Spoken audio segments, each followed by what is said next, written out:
নমস্কার। আজ সকালে ঘুম ভাঙল সানাইয়ে জোনপুরীর আগে আলাপ বাজাচ্ছে কেউ। এত মিষ্টি রাগ তো খুব কম আছে, মনটা কেমন অন্যরকম হয়ে গেল। যাই হোক,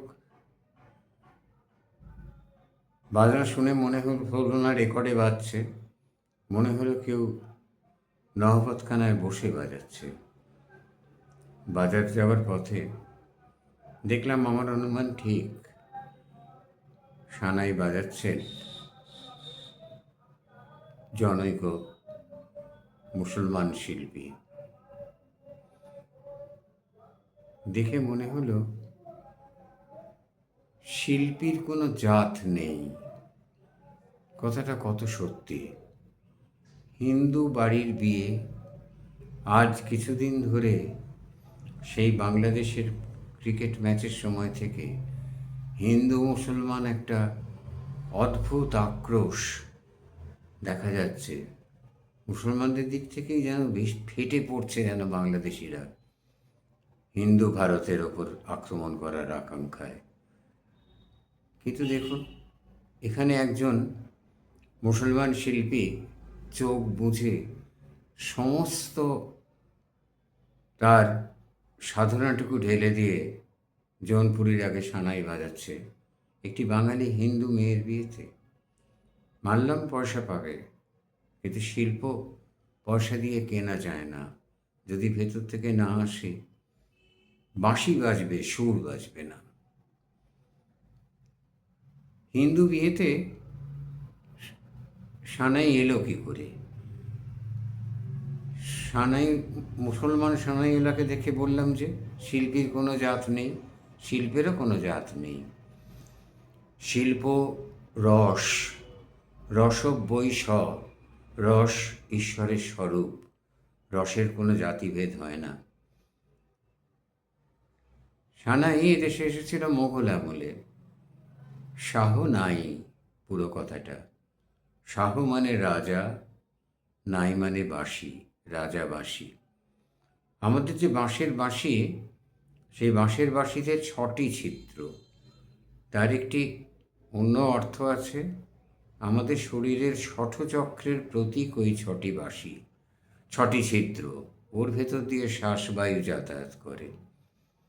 সানাইয়ে 8টি ছিদ্র। সানাইয়ের এই দেহটা গঠন হয়েছে পেতলে। ওপর দিকটা, যেটাকে সসীম বলা হয়, সেটি সেগুন কাঠের, আর তার উপরে যেখানে ফুঁ দিয়ে বাঁশি বাজানো হয় সেটি নলখাগড়া বা তালপাতা দিয়ে তৈরি হয়। এটা আবার সুতো দিয়ে বা সুন্দর দড়ি দিয়ে ঝোলানো থাকে ওই সানাইয়ের সঙ্গে।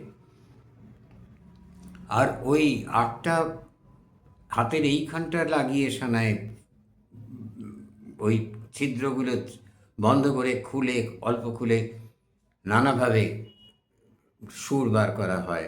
3টি সপ্তক, সমস্ত বিকৃত এবং শুদ্ধ স্বর সব কিছু দেখানো হয়। আগেকার দিনে সানাই বাজত মন্দিরে মন্দিরে, হিন্দু মন্দিরগুলোতে সানাই বাজত। যতদূর শুনেছি কাশীর হিন্দু মন্দিরেও সানাই বাজত নহবতখানায়। এখনও বাজে কিনা জানি না আমি। নহবতখানা মানে 9টি যন্ত্রের সমাহার। এই মুসলমান বাদশাদের সময় এই নামটা হয়েছিল, 9টি যন্ত্র। আর প্রত্যেকটি প্রহরের আলাদা আলাদা রাগ আছে। রাগ, রাগিনী, এখন আর রাগিনী বলা হয় না, এখন শুধু রাগ বলা হয়। প্রত্যেকটি প্রহরের আলাদা রাগ আছে। সেই রাগগুলো বাজত প্রহরে প্রহরে।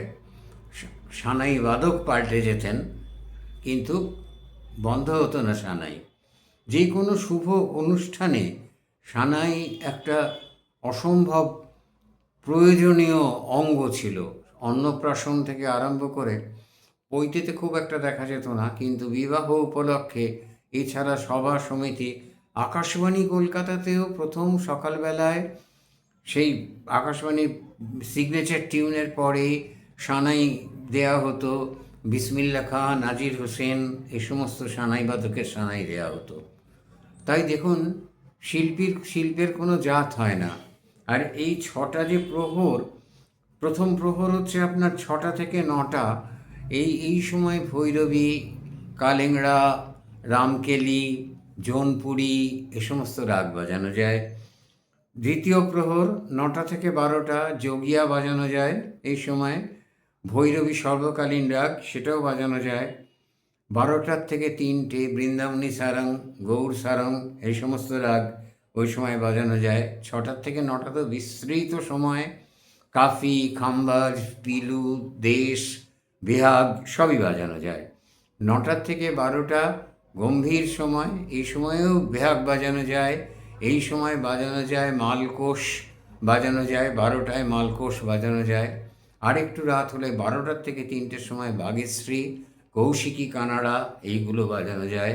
আর 3টে থেকে 6টা ললিত, ভৈরবী, ভৈরব, অসংখ্য দিনের বেলার রাগ আছে, ভোরের রাগ আছে।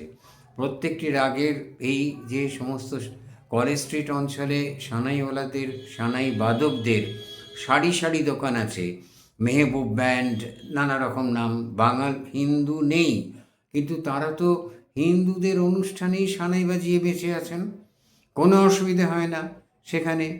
অসুবিধে হয় যখন এর মধ্যে রাজনৈতিক দল ঢোকে, যাদের মূল মন্ত্র ডিভাইড অ্যান্ড রুল, তারা যখন ঢোকে তখন অসুবিধে হয়। আর কখন অসুবিধে হয়? যখন মৌলবাদী যাদের অন্ধ, অথবা যারা আলোর পথের পথিক না, ঘন অন্ধকারে হাতড়ে হাতড়ে হাঁটে, তারা যখন ঢোকে তখন অসুবিধে হয়। নইলে দুর্গার যে জামিরের সাজ বা দুর্গার যে ডাকের সাজ, তার অনেক কাজই করেন মুসলমান শিল্পীরা। দুর্গা পাটির চুল করেন মুসলমান শিল্পীরা। কই সেখানে তো কোনো রকম গণ্ডগোল নেই, শিল্পীদের মারামারি নেই। মোগল দরবারে পাশাপাশি বসে দাসন্ত, পাশাপাশি বসে বিহজাদ, কেশুলাল ছবি এঁকেছিলেন, সেখানে তো কোনো অসুবিধে হয়নি। কিন্তু অসুবিধে যত হয় সমস্তটাই ওই করতে হবে, দিতে হবে, মারতে হবে, খেতে হবে, শোষিত, মাস্তুত, পিস্তুত ভাইয়েরা যখন ঢুকে পড়েন ভেতরে, যখন এর ভেতরে রাজনীতি নামক জীবাণুটি ঢুকে পড়ে, তখনই ক্ষয় রোগ দেখা দেয় সমাজের শরীরে।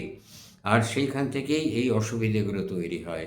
নইলে এমন সুন্দর সানাই, এই যে সানাই বাজনা, এই সানাইয়ের কোনো তুলনা আছে? সানাইয়ের সঙ্গে বিশেষ ধরনের তবলা বাজে, ডুগি তবলা বলা হয়। সাধারণত বড় তবলাও ইচ্ছে করলে বাজানো যায়, কিন্তু সাধারণত পুরনো দিনের গোঁড়া সানাই বাদকেরা বাজাতেন না। আর সানাইয়ের সঙ্গে একজন গাল ফুলিয়ে সমানে বাজিয়ে যায়, একে বলা হয় পোঁ ধরা। ইনি মূল সুরটাকে ধরে রাখেন। তানপুরা আগেকার দিনে সানাইয়ের সঙ্গে বাজত না, তানপুরা তো আসলে বেসিক সুরটা ধরে রাখে, তম্বুরা তো এই তম্বুরাটা বাজত না, তার পরিবর্তে এই পোঁ একজন ধরে থাকতেন। ইনিও পাকা সানাই বাদক, অতখানি দম, অতখানি নিঃশ্বাস, চারটিখানি কথা না। আর একজন অ্যাসিস্ট্যান্ট, মানে সাগির্দ সানাইবাদক একজন থাকেন, যিনি যখন মূল সানাইবাদক যখন ওই নলখাগড়া বা পাতাটা, ওই তাল পাতাটা, ডাবল রিড বলে যেটাকে, সেটাকে খুলে যখন পাল্টে নেন বা মুছে নেন, তখন সেই জায়গাটাকে ভরাট করে। সানাই সুশীর যন্ত্র, ফোঁ দিয়ে বাজে, অসম্ভব সুন্দর একটি যন্ত্র। আর দেখুন এই সানাই ওনারা, এই বিধর্মী সানাই ওনারা, হিন্দু মেয়ে যখন চলে যায় তার বাপের বাড়ি ছেড়ে, তখন ভীমপদশ্রীর করুণ রাগে চোখের কোল ভিজিয়ে দেয় এরাই, কারণ এরাও তো বাবা, এদেরও তো মেয়ে চলে যায় বাপের বাড়ি ছেড়ে। ধর্ম শিল্পীর নয়, ধর্ম আসলে ধৃধাতু থেকে উৎপন্ন, যা ধারণ করে। শিল্প শিল্পীকে ধারণ করে। সুতরাং শিল্পীর ধর্ম শিল্প, শিল্পীর ধর্ম আমি হিন্দু, আমি মুসলমান, আমি খ্রিস্টান নয়। যা ধারণ করে তাই ধর্ম। ধৃধাতু থেকে শিল্পীর ধর্ম শিল্প, শিল্পই শিল্পীকে ধারণ করে রাখে। নমস্কার।